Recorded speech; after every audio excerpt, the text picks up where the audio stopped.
Mr. President, we've had no shortage of reminders in the last couple of years that we continue to live in a dangerous world.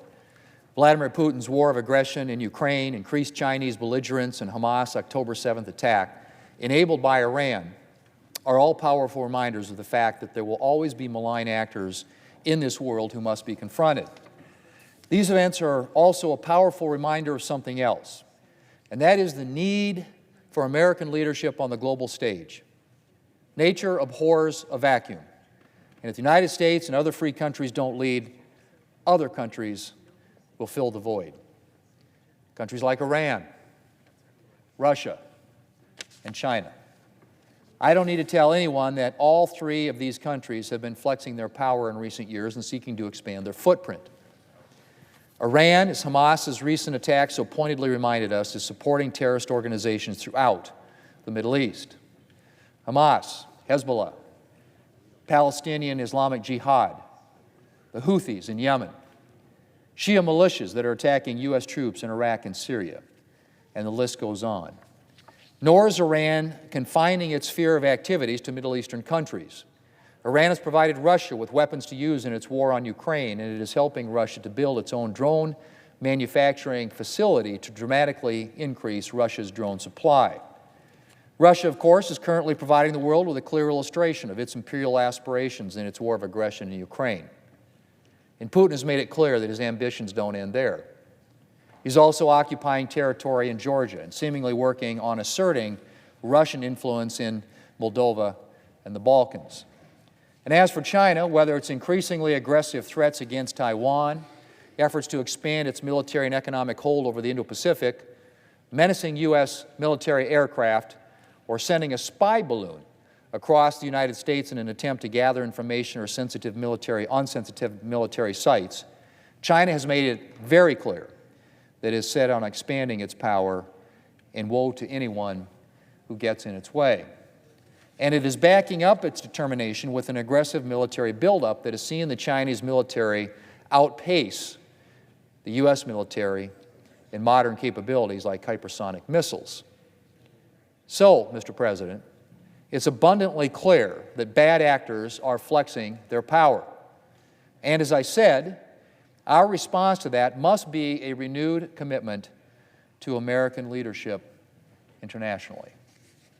Now, American leadership doesn't mean attempting to fix every country's problems or to get militarily involved in every conflict around the globe. We neither can nor should attempt to become the world's policeman.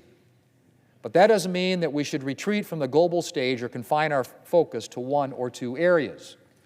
There's a lot that we can do while not attempting to play global policeman or to solve every conflict.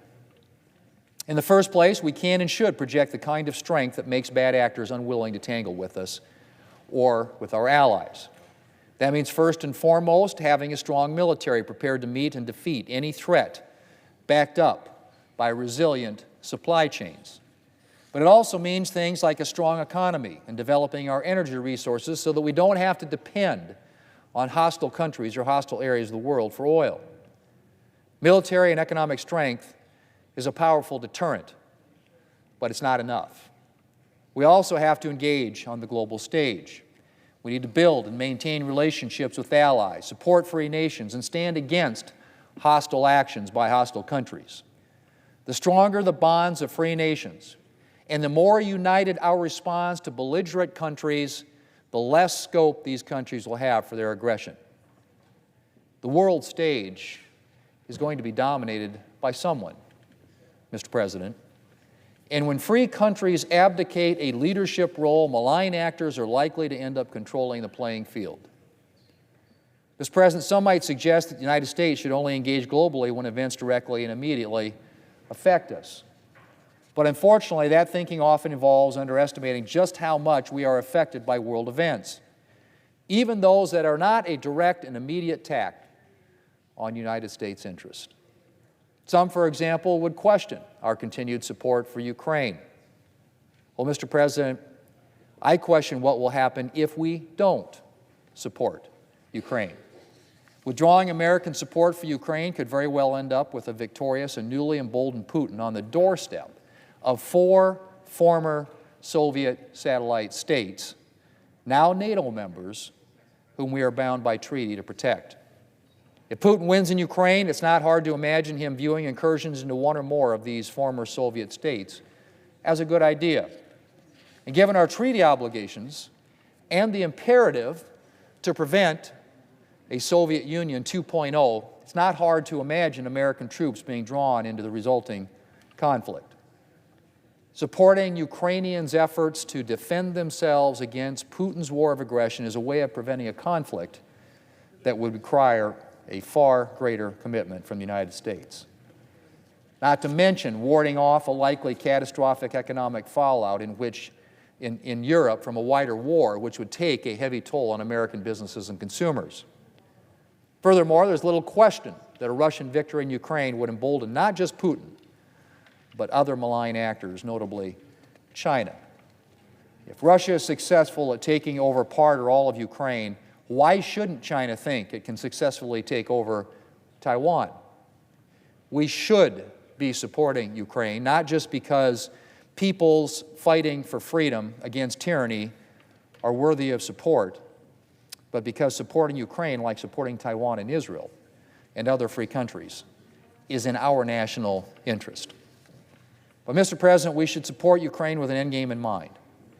Saying we'll back Ukraine for as long as it takes, as the President likes to say, is noble, but not being intentional about the resources we send risks prolonging this war without advancing toward that end state.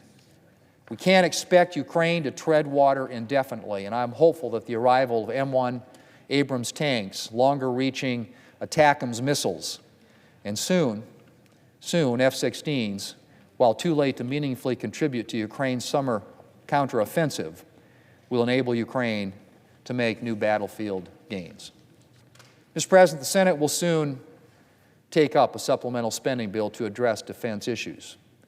And any such bill should promote security abroad by providing support for our allies, specifically right now, Ukraine, Israel, and Taiwan.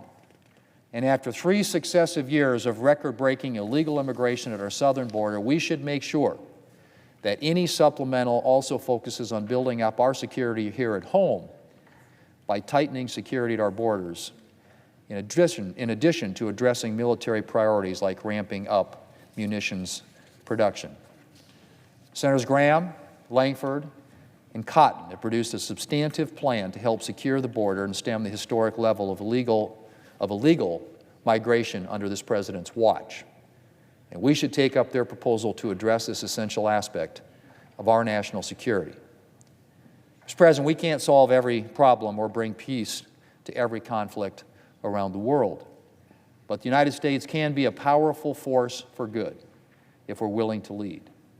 And we should use our strength and influence to contain evil actors and advance peace and freedom around the globe. Failing to do so may have consequences for our national security now and long into the future. Mr. President, I yield the floor.